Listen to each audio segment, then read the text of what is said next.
Today we're going to be picking what we believe is Ruben Amorim's strongest starting 11 for Manchester United. As ever, please get involved with your own opinions in that comment section, and don't forget to leave a like on the video, as you know it's much appreciated. I'm expecting a few surprises because I've not told you my starting 11 and you've not told me your starting 11. So I think this is going to be an interesting one, so stay tuned for the full video. Let's start with the goalkeeper. Starting with the goalkeeper, absolute nightmare position. No one's got any confidence in Onana by Indy. For me, it has to be Lammens. Now, for me, I've got to say to myself, absolutely madness, that pick, for the simple reason I've not seen him play as a goalkeeper. I've seen little clips, but that means nothing.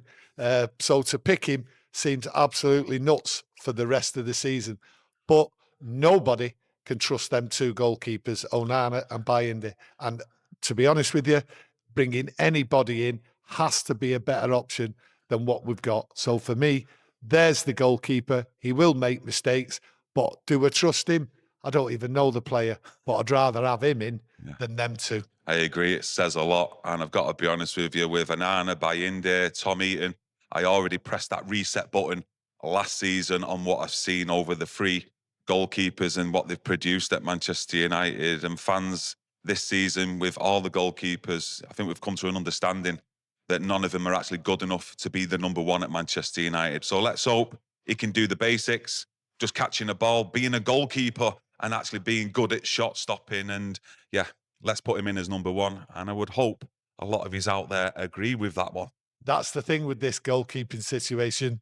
It's all based on hope and prayer. Yeah, fingers crossed, everything crossed. But I think that's the easiest one, I think, for the actual positions in the team going into this video. For you, it might be the easiest one. But going forward, I look at the back three. And that first position, absolutely, Leny Yoro, vastly improved.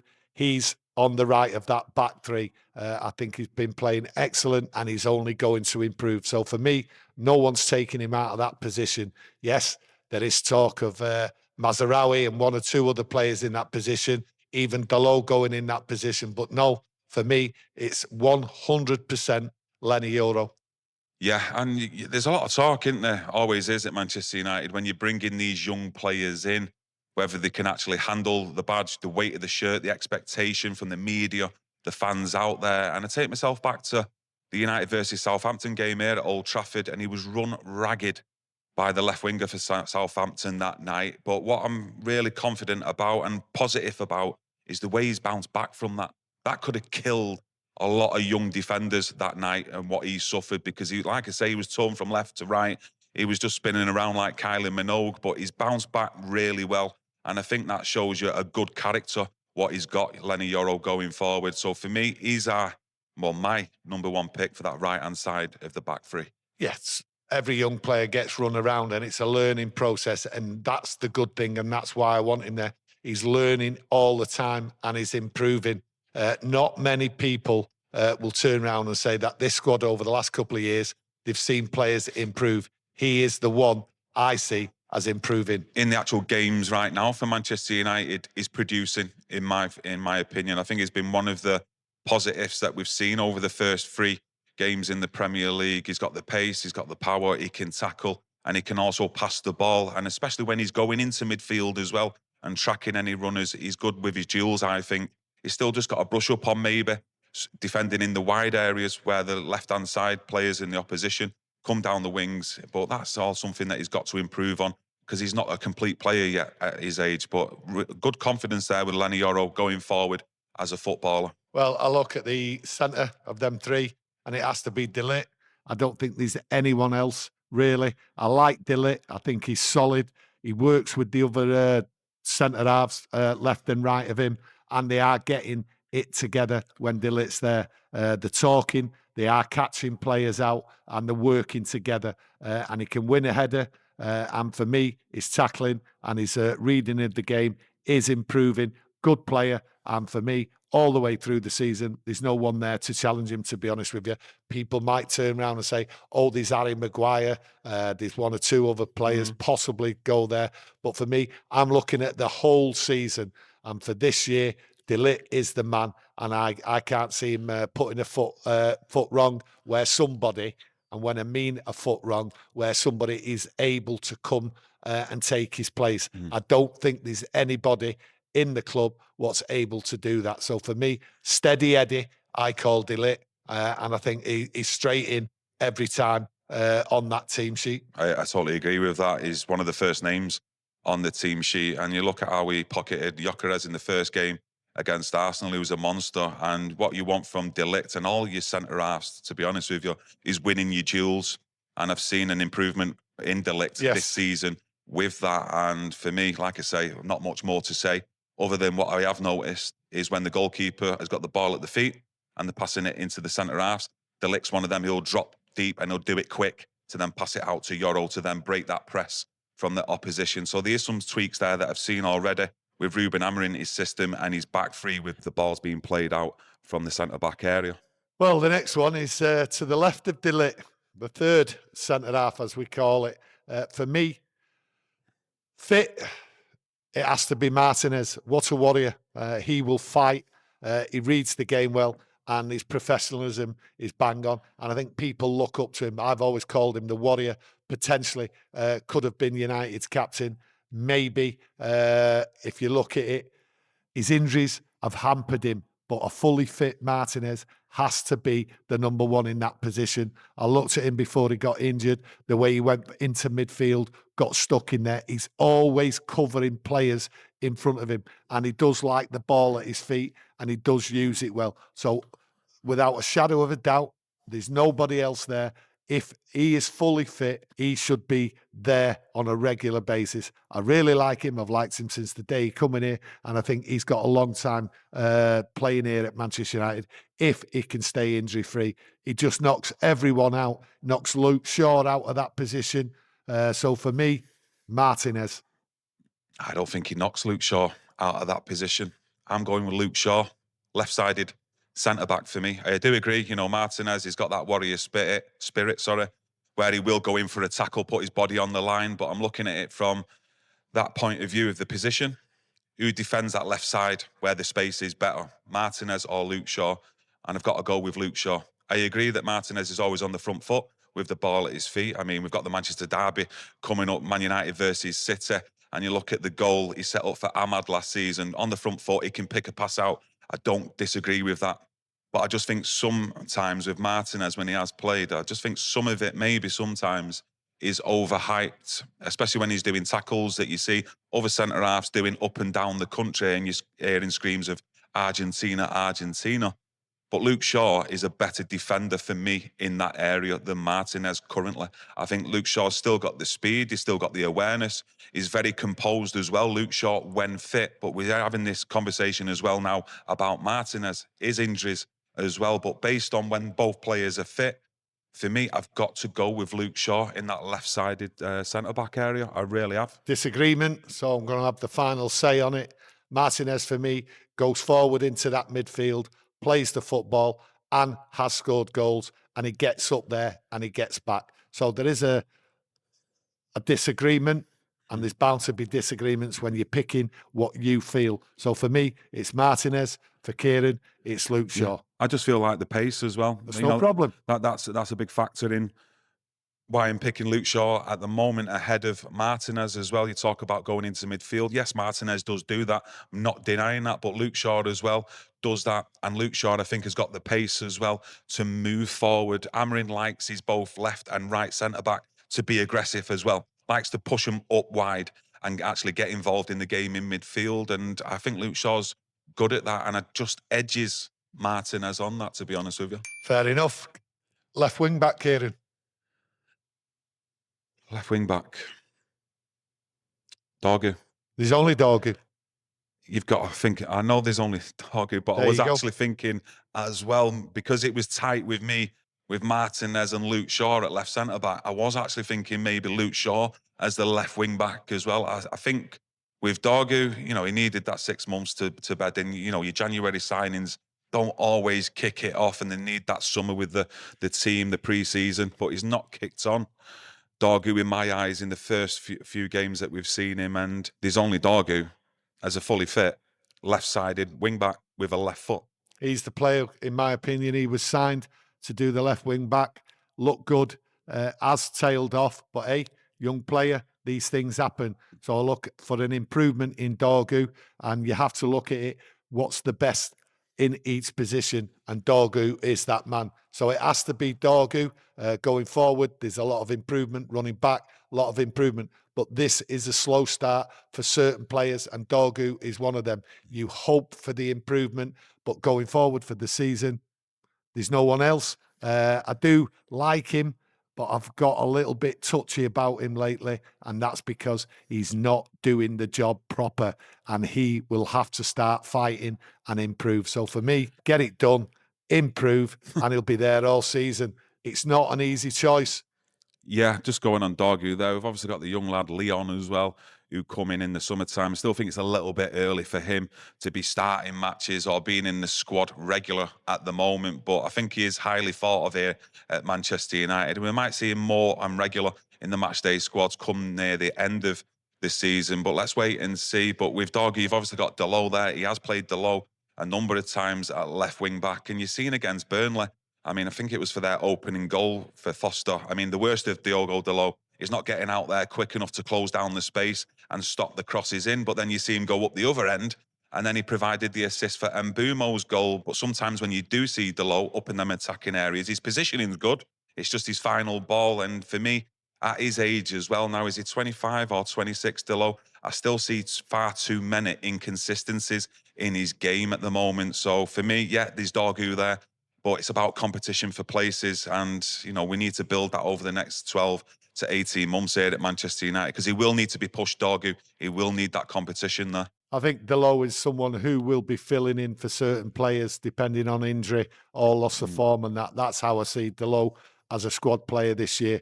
I think his form has deteriorated. So moving Dorgu out on the left, I don't think Delo's got any chance. Does Delo for you then fit in on the right-hand side as the right wing? Don't fit anywhere. Okay, take me through your right wing-back spot then. My right wing-back has to be Amad. I look at Ruben Amorim, how he's used him, and for Amad to get on the pitch, that's the position. I look at him with Mbeumo. He's got a partnership going with him. I did like what I've seen over the last couple of games with him.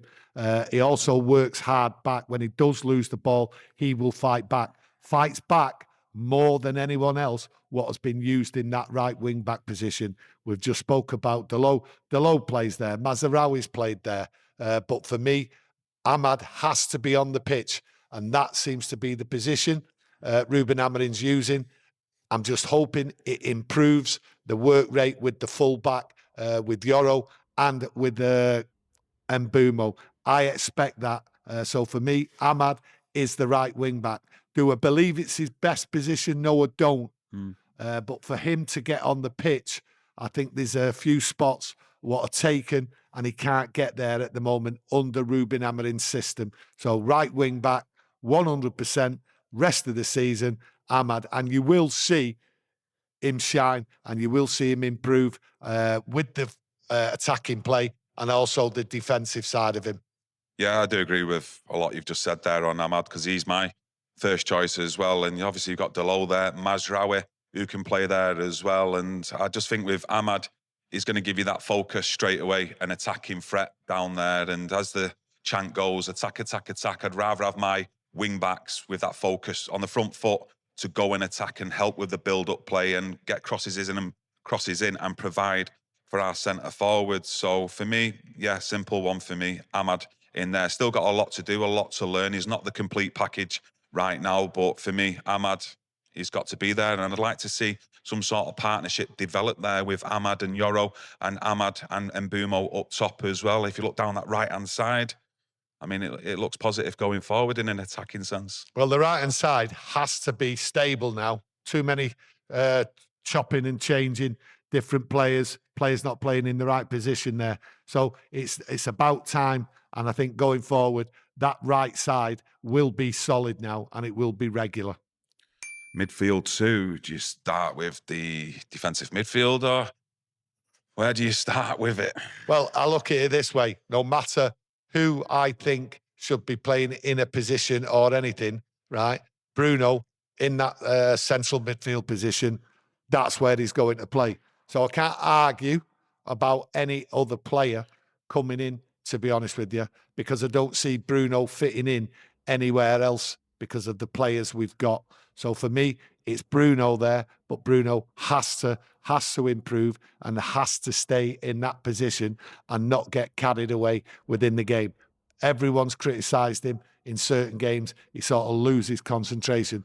But hey, Bruno there for me, that's what I'm sticking with for this year. And then a look behind him, you've got Casemiro there. That's who's been picked. So you think he's a better option in that midfield too, over than Kobbie Mainoo? I think we'd be experimenting, trying other players in that position. I'm not saying he's great in that position, Bruno, but what I'm saying is, who is great in that position? I don't really know because I've not seen a player consistently play it. I'm looking at Bruno and I'm going by what Amorim is doing, the manager. And he has put him in there and he has to improve. But I don't see any other option. And I don't see another option for Bruno playing further up front. Yeah, it's one of them with Bruno in that midfield too. Does he have the discipline to play as a number 8, or is he more often than not going to drift and start picking up and popping up in other areas of the pitch where you don't really want to see him play? And he's very much like Roy the Rovers type player.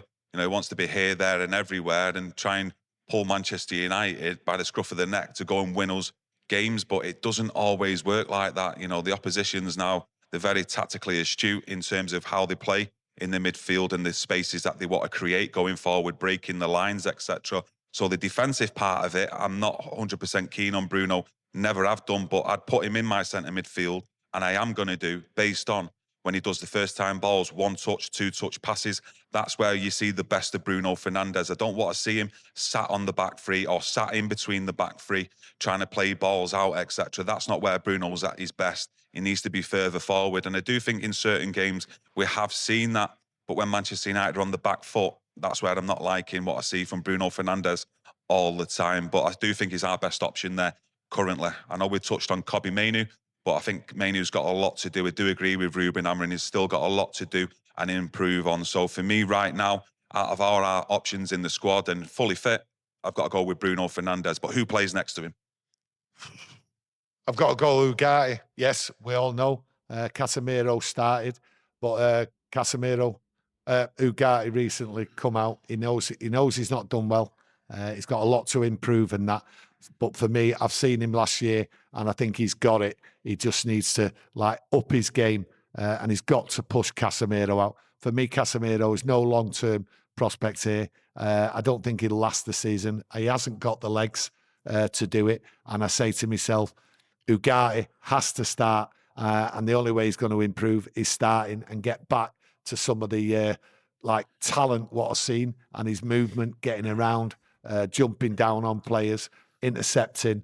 So for me, it has to be Ugarte. I don't see any way forward for the rest of the season for United to improve by keep using Casemiro, who definitely his legs go. At what time does his legs go? It looks like 60, 70 minutes. But hey, carrying along at this pace, I don't think Casemiro can do it and shouldn't be there. As we know, in my opinion, Casemiro's only there, would have been sold, but no one's going to buy him because of his high wages. So you look forward to what United can do and what they hope to achieve. And I think they can only hope and achieve that with Ugarte picking up form and doing what he's good at. Yeah, with me, I'm looking at it, who I'm picking in that midfield area, and it's Bruno. We've both agreed on that. So mine's got to be Ugarte as well. And what we've touched on with Bruno Fernandes, maybe with that tendency to drift when it's so-called chaos football, you know, we attacking, it's a higher intensity style of football, 1 touch, first time balls, when the transitions do occur and the opposition are then putting Manchester United on the back foot, who's that best midfielder that we've got, a defensive role to cover the ground and get back? And it is Ugarte for me. I still do believe that Casemiro can still do a job for us this season. But at the moment, I think when I'm looking at certain teams, a lot of the teams actually, to be fair, now in the Premier League, they have a midfield that's athletic, acceleration as well is high up there. And we need players to combat that and defend against it. And I just think with Ugarte, He started off poor in pre-season. He started off poor, in my opinion, as well, in the games that he has played this season. But I just hope that he can turn that around, bounce back, and then get into the sort of player that we actually signed and we thought we'd signed from PSG. He's still limited in his ball playing with the ball at his feet, especially getting the ball off the back three or the goalkeeper. That's something he has to improve on, because I do think Casemiro is better than Ugarte with the ball at his feet, but he does need to improve on that. If he can improve on that, some of his first time balls, I mean, some of the 20, 30-yard balls that Casemiro can do, I mean, he's going to be a very good player for us, Ugarte, because he's got the engine, he can cover the ground, he can win his duels, which is most important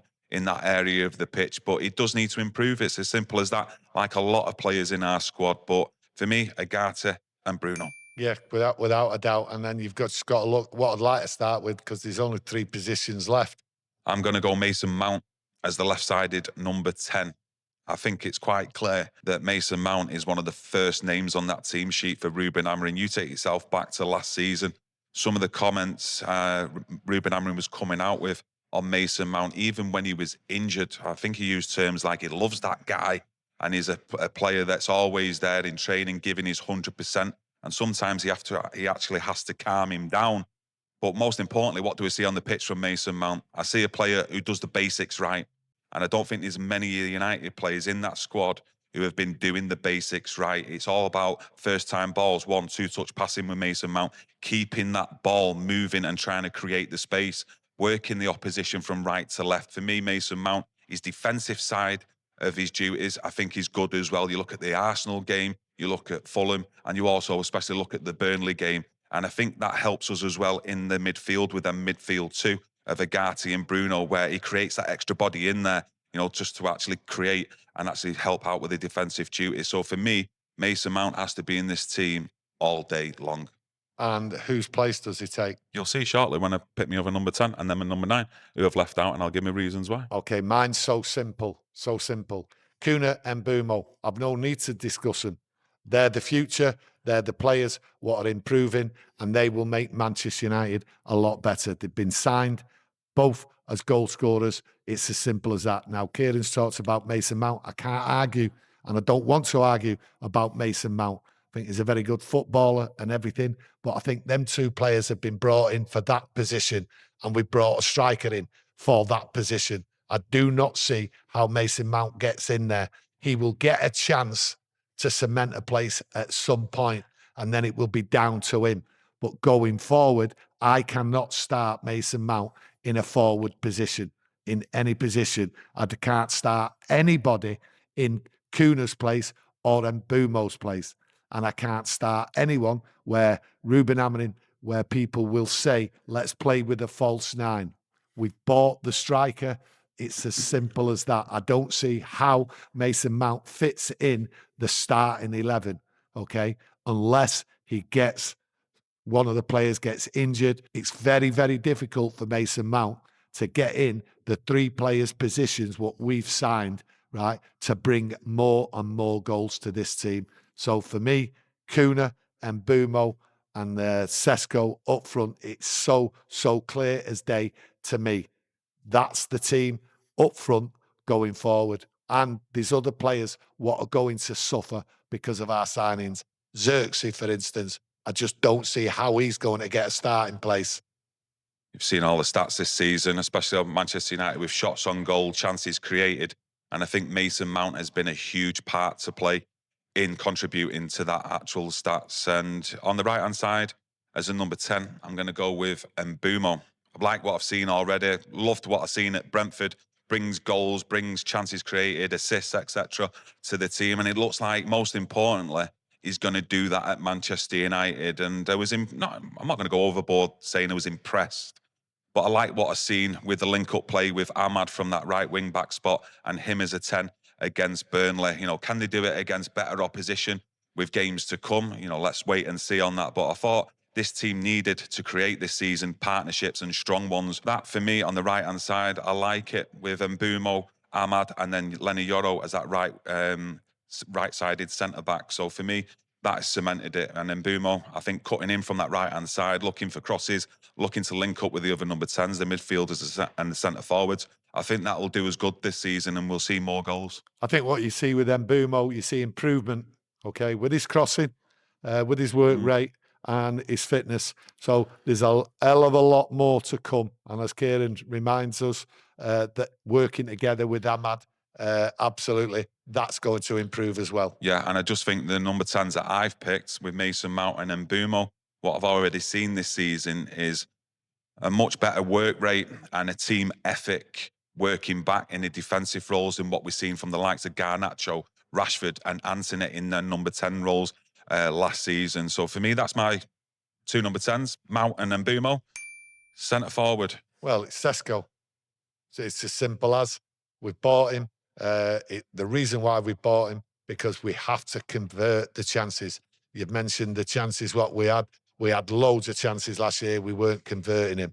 We've now got rid of Højlund. That's it. The centre forward. This is Manchester United. We need a striker. We need goals. And this kid fits the bill. So let's hope he gets on that pitch and does the business. There is no way anyone can remove him from that position. I'm not picking Sesko as our striker and picking Cunha.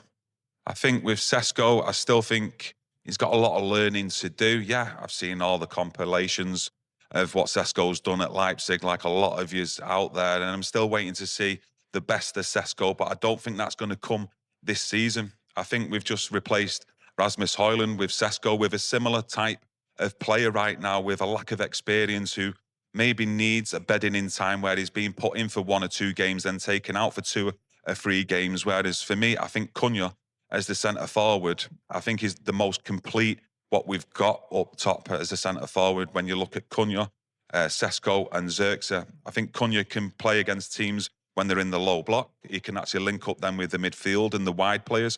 But then when teams do push up high and there is that space there, we've seen it even in the likes of the Fulham game and the Arsenal game. He can pick the ball up deep and he can run at defenders, he can dribble, he can take it past them, but get into that space as well. And he's very good up here, I think, with his movement and especially with his acceleration. I've heard Ruben Amorim many times now talking about his centre forward, about them leading the press. And I've been impressed with what I've seen from Cunha when he does press high up the pitch. So for me, he also gives you that energy and that spark that I think we desperately need. And when he got took off against Burnley, I thought we lost a bit of that spark in what Cunha actually gives you. And luckily we did have Mbeumo that day who looked a real attacking threat with Amad. But you do lose something, what I've seen already, when Cunha doesn't play. So for me, he has to start. Well, I look at that. Cunha is a number 10. That's where he's going to go. You look at Sesko. We had a young striker playing for 2 years, okay? Everyone was hoping he would do the business. He's not. Well, United looked at it and they looked at Sesko, okay? They knew what they wanted, and it was a striker who they believe is going to score goals, not somebody who is going to be slowly introduced and get a couple of games here, there, and everywhere. So for me, the reason why I'm picking Sesko is because United have gone out there, targeted a striker who they believe is going to score goals and help improve this side. There is no way, as I see it, Sesko will be on the bench and shouldn't be on the bench. United spent big money on him. They've got rid of Højlund. And the reason being is because they brought in a striker to play football. So I see that reason, and that reason alone is why Sesko is going to be on the pitch. They believe in him. No, I totally agree. They do believe in Sesko, and I think they believe that he's going to be a top player. And let's open fingers crossed he is going to be that. But I think when they've looked at the signing of Sesko as well with his age, I think they've looked at it and thought, well, we've got the likes of Cunha and Mbeumo to lead the line at Manchester United while he beds in. I mean, Rasmus Højlund, when he come to the club, he was thrust into the limelight to be our main man at Manchester United. And I don't think they're going to make that same mistake with Sesko. I really don't. And I don't think putting Cunha up front, actually drops off with a lack of quality in there. You have to look at the whole picture. 3 players brought in, 3 players playing. That's how I look at it, in my opinion. And I think it's tough on some of the players out there. Kieran mentioned Luke Shaw before.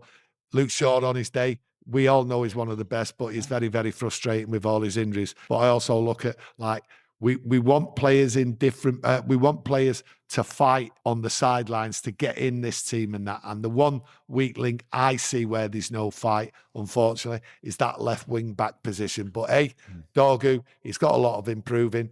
I've given my take on it, and I think it's a solid side, to be honest with you. Look, who's like mentioning Martinez, Luke Shaw. It's a difficult one. Some out there might say, no, it's not difficult, Martinez, all day, because I've seen in the comments section what I would class as hate for Luke Shaw. Some of it I can't actually get on board with. Look, that lad that night in PSV didn't want to get injured. He's come back and he's done his best to get back here for Manchester United. Not all of it's been the right decisions. More so, it's been at the focus and putting England ahead of Manchester United. I don't agree with that. But we're here today to discuss what they're like on the field. And I'm looking at Martinez's performances for Manchester United. Has he done any better than Luke Shaw's best performances for Manchester United? When you look at out over the years, when he's played and he's put on a Manchester United shirt, I just don't think he has right now. I'm expecting a lot more from Martinez. And I think that's my point. I want more from him. Yeah, I agree that he's a captain, he's a warrior, you know, he's a leader. But I want to see more from him on that pitch where he can have no doubt at all that he's our number one left-sided centre-back. We want more from every player. They know the rules now. Okay, everything in the background's been sorted out. We've had the deadwood pushed out. They all know what they've got to do. So there's pressure on every player. But what I do like about the squad, there is pressure from players trying to get rid of someone who's in that first 11. And that's what you want. Competition for places. So for me going forward, I'm looking forward to this year. It's been a little bit, bit moody these first couple of games and that. But we've reset after the international break. Let's get on to City and let's go for it. There is an opportunity. But what you want is competition for places. And we've not really had that for a long while. So for me, looking forward to the rest of the season. We've also got Xerxes in there as well. We've seen him come on against Burnley ahead of Sesko. So that just tells you where Sesko is up to with his pre-season regime, which he didn't have at Leipzig. So he's still got a bit to do there, I think, physically as well. Sesko to adapt to the Premier League. But let's all get behind him as well. Just because he's not in the starting 11 now doesn't mean that he won't be in the starting 11 going forward and be able to do a job for Manchester United. Fingers crossed he starts putting that ball in the back of the net and we can all have a good season. But for Xerxes as well, I mean, is he a natural goal scorer? No, he's not. Is he a natural number 9? No, he's not. Is he more of a number 10? Probably say yeah, but I don't really want Amorim to be really putting Xerxes in there ahead of Cunha when we've got them options up top that we have. With Xerxes, I'm not too sure where he can be fitted into Ruben Amorim's system, to be honest. There's players there. So that's the problem for Xerxes and a problem for everyone else in the squad. They can see Ruben Amorim the way he wants to play, and they've all got a fight, and that's what you want to see. So for me, strong squad. I think it's a strong squad, and I think they'll do well. They'll create plenty of chances, and there's players on there. So for me going forward now, there's going to be goals. Yeah, and I've just tried to pick my squad on and my starting 11 based on the athleticism and the acceleration from players as well, and what players are best to give you that high intensity on the pitch that Ruben Amorim wants, and as fans we all want to see as well, in creating goals and being solid as a defensive unit. So that's what more of my focus has been on as well in picking my strongest starting 11. I know a lot of you out there will disagree. Some of you might agree. Let's hope so. But I want to know your starting 11 and what you think is best in that starting 11 based on a fully fit squad right now. So let us know what your thoughts and opinions are in that comment section, and we'll see you in the next one. Smash that like button as well to help support the channel, and take care. Thank you.